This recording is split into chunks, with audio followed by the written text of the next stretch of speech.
নমস্কার বন্ধুরা, পার্বতী রান্নাঘরে সবাইকে স্বাগত জানাই। আশা করি তোমরা সবাই ভালো আছো আর আমিও ভালো আছি। আজ আবার আমি একটি নতুন রেসিপি নিয়ে এসেছি। আজ বানাবো আমি পনিরের পরোটা। এই পরোটার রেসিপিটাই আজ আমি তোমাদের সাথে শেয়ার করব। ভিডিওটাকে প্রথম থেকে লাস্ট অবধি দেখার অনুরোধ রইল। চলো দেরি না করে শুরু করে দিচ্ছি। প্রথমে আমি একটা বড় বাটি নিয়ে নিয়েছি, তার মধ্যে আমি আধা বাটি ময়দা আর আধা বাটি আটা দিয়ে দিয়েছি।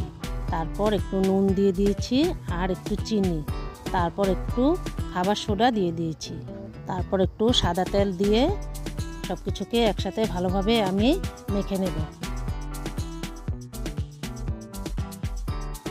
মেখে মেখে আমি ভালো করে ময়ম করে নেব। তারপর দিয়ে দিয়েছি একটু হালকা গরম জল। গরম জল দিয়ে আমি এখন একটা সফট ডো বানিয়ে নেব।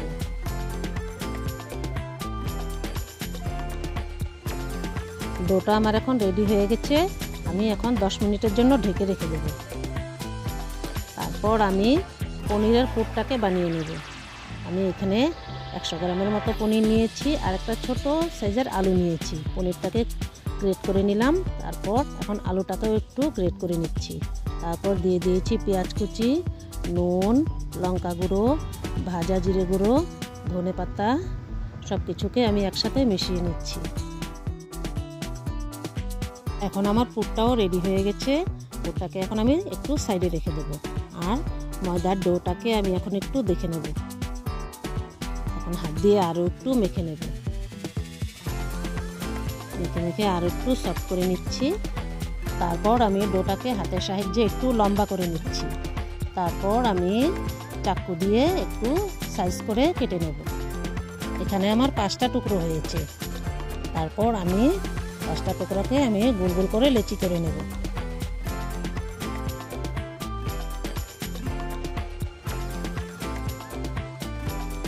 এখন আমি একটা লেচি নিয়ে নিচ্ছি আর হাতের মধ্যে নিয়ে একটু গোল করে তারপর আমি একটা বাটির মতো বানিয়ে নেব।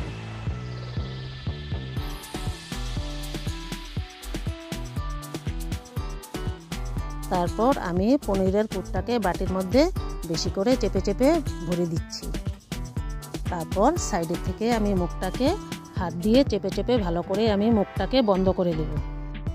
মুখটাকে ভালো মতো বন্ধ করে দিতে হবে যাতে ভিতর থেকে পুরটা বেরিয়ে না যায়।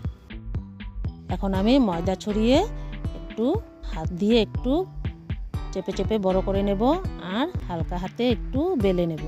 বেশি জোরে চাপ দিয়ে বেলবো না, নয়তো ভিতর থেকে পুরটা বেরিয়ে আসবে আর পরোটাটা ফেটে যাবে। এভাবে এক এক করে পুর ভরে আমি পরোটাগুলো বেলে নেব। হয়ে গেছে আমার সবগুলো পরোটা বেলা, এখন ভাজার পালা। তারপর আমি গ্যাস জ্বালিয়ে একটা ফ্রাই প্যান বসিয়ে দিয়েছি। একটু গরম হওয়ার পর আমি পরোটা একটা ফ্রাই প্যানের মধ্যে দিয়ে দিয়েছি। এক সাইড অল্প ভাজা হওয়ার পর আমি উল্টে দিয়েছি। তারপর আমি সাদা তেল ব্রাশ করে দেব।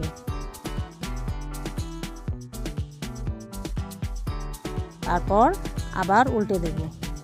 তারপর আমি হালকা আঁচে ভাজতে থাকবো যাতে ভিতর থেকে পুরোটা ভাজা হয়ে যায়।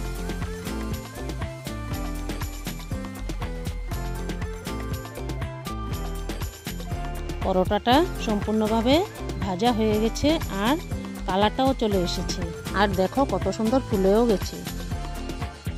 এখন আমি নামিয়ে নেব। এক এক করে সবগুলো পরোটাকে আমি ভেজে নেব। হয়ে গেছে আমার সবগুলো পরোটা ভাজা। এখন আমি একটা প্লেটের মধ্যে সাজিয়ে দিচ্ছি। আর এই গরম গরম পনিরের পরোটার সাথে আমি পরিবেশন করছি আলুর তরকারি দিয়ে। আর এই পরোটাটা শুধু শুধু সস দিয়ে খাওয়া যায়। সকাল সকাল যদি এরকম জলখাবার থাকে তবে তো আর কোনো কথাই নেই, ব্রেকফাস্টে পুরো জমে যাবে। তাহলে বন্ধুরা, আজকের রেসিপিটা যদি ভালো লেগে থাকে তা কমেন্টে নিশ্চয়ই জানিও। তাহলে আজ এখানেই বিদায় নিচ্ছি। দেখা হচ্ছে অন্য কোনো রেসিপি নিয়ে। ততক্ষণ টাটা, সবাই ভালো থেকো, সুস্থ থেকো আর আমার সাথে থেকো।